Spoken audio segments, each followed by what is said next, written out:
This is where we fight! This is where they die! And these shields, boys! Nesse vídeo eu vou trazer para vocês o livro do Victor Davis Hanson, The Western Way of War. Significa o jeito de guerrear ocidental. A questão que ele traz é o que aconteceu de tão especial ali, naquela região da Grécia Antiga, naquela época, que o Ocidente basicamente surge ali. E ele faz uma relação entre toda a nossa cultura, todas as nossas formas políticas e tal, e o jeito de guerrear que foi inventado naquela época, que é a falange. Aquele que a gente conhece como os romanos, nossa forma final, né? Um bolinho de homens, cada um com um escudinho ali e tal, mas um jeito bem coeso de guerrear.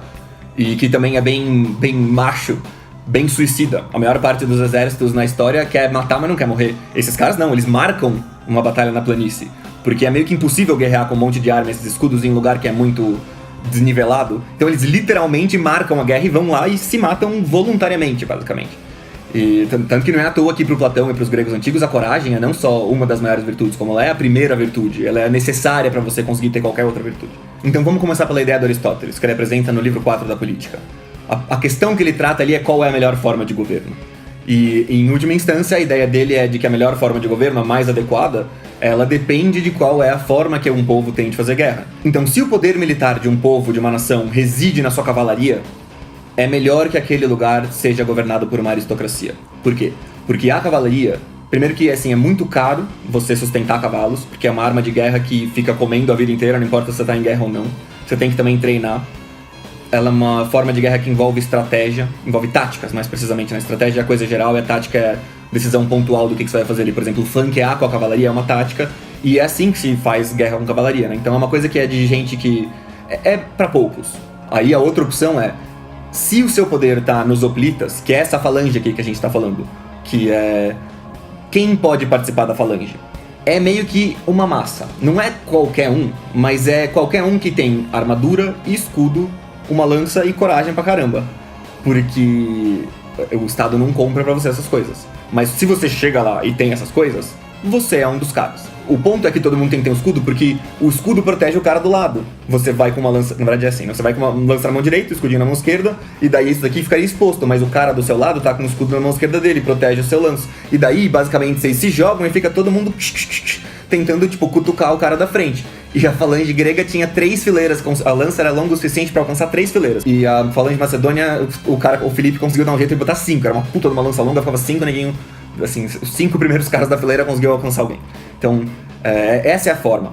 E assim, eles se juntam e eles marcham. E aí eles vão, e nada mais para. Eles se entram em colisão e tentam decidir a batalha de uma vez, assim. Eles não ficam em guerra por um mau tempo.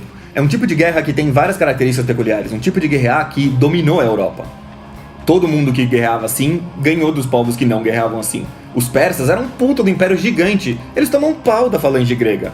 Porque os persas lutam que nem covardes. Porque eles lutam com um monte de arco e flecha. A armadura grega é mal pesada, mas arco e flecha naquela época não era bom o suficiente pra penetrar. Penetrava tipo a coxa, sei lá, meio que o cara continuava marchando no bolo, então não adiantava nada. Cavalaria não conseguia penetrar essa falange. Isso é uma das inovações essenciais da falange.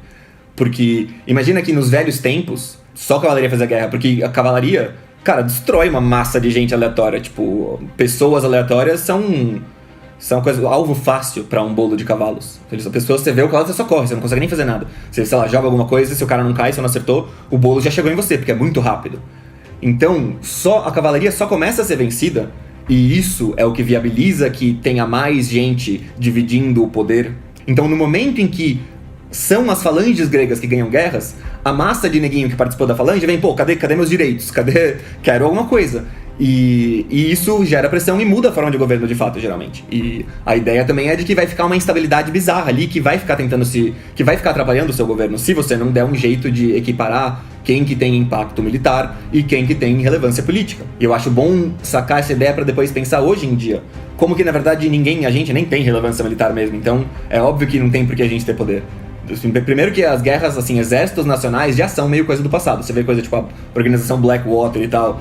Tipo, são mercenários que fazem as coisas. São mercenários que estão na mão, em última instância, de gente que também trabalha pro governo, mas é melhor que não seja no governo, porque daí o cara consegue fazer mais besteira e não é imputável aos políticos. Mas o ponto é que mercenário faz guerra hoje. Sem contar com míssel e bomba, essas coisas. Você não precisa mais de um povo.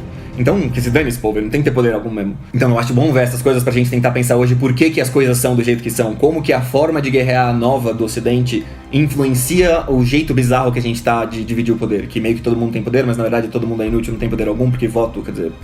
Então, quando você tem um exército de falange, o ideal é que o seu governo seja oligárquico, porque quem consegue participar da falange é só você ter determinadas coisas.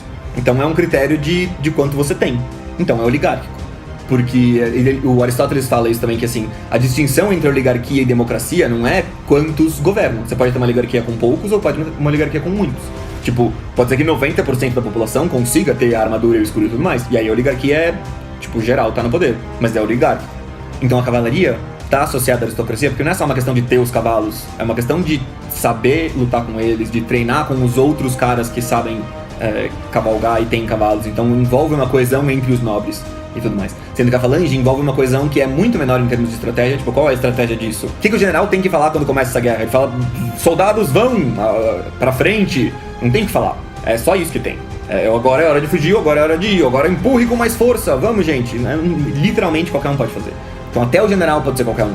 E os soldados também, desde que eles tenham aquelas coisas. Mas tem uma coisa mais democrática ainda, que é o que eles chamam de democracia mesmo. Então, a democracia ateniense, ela é uma oligarquia, na verdade. Mas ela vai se tornando cada vez mais democrática, porque os gregos, os atenienses especificamente, investem na marinha. Eles começam essa história de investir na marinha, que está sempre relacionada ao imperialismo, né? Atenas começa uma política de imperialismo, querer colonizar geral e fazer negócios com todo mundo, e ela vai investindo numa marinha, e quando a marinha ganha a Guerra de Salamis, isso é bom ter em mente, que a Guerra de Salamis é uma guerra que foi ganha pelos navios. E aí, assim que eles ganham a guerra, a massa geral, a ralé total, os caras que não tem grana, não só não tem grana pra ter escudo, mas o cara é estrangeiro, sei lá, qualquer lixo pode ir lá e remar. E aí, pronto, participei da guerra. E aí, eu venci a guerra, eu tava lá, eu remei. Pô, e é perigoso pra caramba, geral morre. Tipo, o cara de fato participou, de fato teve impacto. Então, ele, assim, surge uma demanda por poder, e aí surgem generais populistas, tipo Alcibíades, que é até uma figura famosa, que era uma paixonite do Sócrates lá. E ele volta da guerra como um superstar, assim, ele era líder lá dos navios, e ele chega e, tipo, o povo levanta ele nas ruas, e Alcibíades. E esse cara tinha um poder absurdo, porque agora a classe que tem eficiência militar é a massa de remadores, e a massa de remadores gosta desse cara e empodera esse cara. Mas então qual é o ponto crucial aqui para entender o surgimento do Ocidente? É o momento em que se forma esse meio de guerrear, que é a falange, que é geral se junta num bolo, se joga. E todo mundo que tiver escudo e armadura pode participar. Este é o jeito de guerrear que engendra as nossas formas políticas que são ocidentais. Pensa que, naquele momento, tipo, todo mundo é governado por uma espécie de autocracia, por um cara que manda em todo mundo. Tipo, na Pérsia, basicamente, todo mundo é escravo do rei. Tem uma nobreza, não sei o que. Mas se o imperador da Pérsia chegar e falar, olha, eu quero sua esposa, você tem que dar. Se ele falar, não gosto de você, vou te matar, você morre. É assim que funciona. E a Grécia não é assim que funciona. E o Ocidente nasce desses... Você pode dizer, democracia não é democracia o ponto. O ponto é governo participativo, governo com consenso. Isso é um negócio que surge lá e que está estritamente relacionado a uma forma de guerrear que envolve uma massa de gente participando em igual importância. Não tem na falange, você não tem as histórias do tipo, do Joselitão que, nossa, aquele cara matou 8, o cara era top. Não é essa a história. A história é a massa, o bolo da direita empurrou ali o outro bolo. Essa época da Ilíada em que eles guerreavam de outra forma, que tinha o Aquiles que levava geral e tal. Você vê como eles guerreiam na Ilíada, é muito diferente de como eles guerreiam depois com falange. Eles chegam lá na batalha e eles param e saem num X1. É totalmente diferente. E não por acaso o governo é totalmente diferente. A Ilíada e a Odisseia, elas acontecem na época do fim do período micênico, do colapso da Era de Bronze. Uma coisa que ninguém sabe exatamente como aconteceu, tem vários pontos aí que valem a pena ser levantados. Mas seja como for, os gregos, eles tinham uma cultura baseada em Creta, na civilização minoica, palaciana, uma coisa assim, com poder bastante concentrado, e eles eram muito ricos, eles eram prósperos e tal. E daí alguma coisa aconteceu ali, por volta do século 13 a.C., ninguém sabe exatamente quando, mas a Grécia é devastada, aquela região inteira é devastada. O que a gente sabe é que, na tradição da mitologia, da história dos gregos, tipo Heródoto também e tal, é o que eles chamam da invasão dos Dórios, do retorno dos Heráclidas. Os filhos do Hércules, ou netos, bisnetos, sei lá, os parentes do Hércules retornam e eles dominam a Grécia e destroem tudo. que são os dórios, são os espartanos. A raça dória, eles são tipo a raça superior da Grécia. Eles são os caras que se veem como invasores, porque eles vieram do norte. Eles são invasores do norte, que não são o povo original da Grécia, e eles tomam tudo. Ao mesmo tempo, e essa parte são só contos, mas provavelmente deve ter acontecido alguma coisa assim. A parte que tem mais dados por trás é que aconteceram ali inúmeras invasões de povos do mar, de povos diferentes. Todo mundo ali reportou que estavam sofrendo invasões, gente que eles nunca viram, apareciam, tomavam tudo, destruíam tudo e iam embora. E isso aconteceu por, séculos. E eles eventualmente foram derrotados só pelo Ramsés. Lá do Egito a gente tem o maior número de relatos desses caras. E o Ramsés derrotou os últimos deles lá. Mas a maior parte dos povos foi devastada, mas não só por isso. Então tem a suposta invasão dos Dórios, retorno dos Heráclidas. Tem o que com certeza aconteceu, que é invasões que vão dominando todo mundo. E tem uma outra coisa que aconteceu e ninguém sabe exatamente qual é o impacto, mas também provavelmente teve impacto enorme, que é terremotos. Mas assim, terremotos monumentais que devastavam as cidades.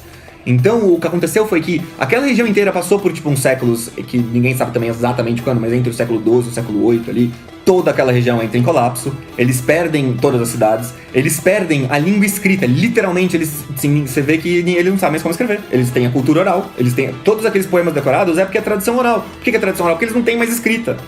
Então isso também tem um papel fundamental no que aconteceu com eles depois, porque eles começam do zero. Então os gregos recomeçam a vida deles como miseráveis, sem nada, eles são um povinho lixo, que eles estão quase na idade da pedra. E eles estão lá naquela região, e aí eles recomeçam a construir tudo de lá. E o ponto central que esse cara aqui, o Victor Davis Hanson, levanta, é que... Tá, mas beleza, então o que aconteceu que os gregos começaram a lutar daquele jeito? Por que a gente começou a lutar daquele jeito? Porque foi esse jeito de guerra que depois resultou no que a gente tem como as formas culturais ocidentais. Até a filosofia descende disso. Pensa que o Jean-Pierre Vernant e outros caras falam de como que o jeito de falar dos guerreiros...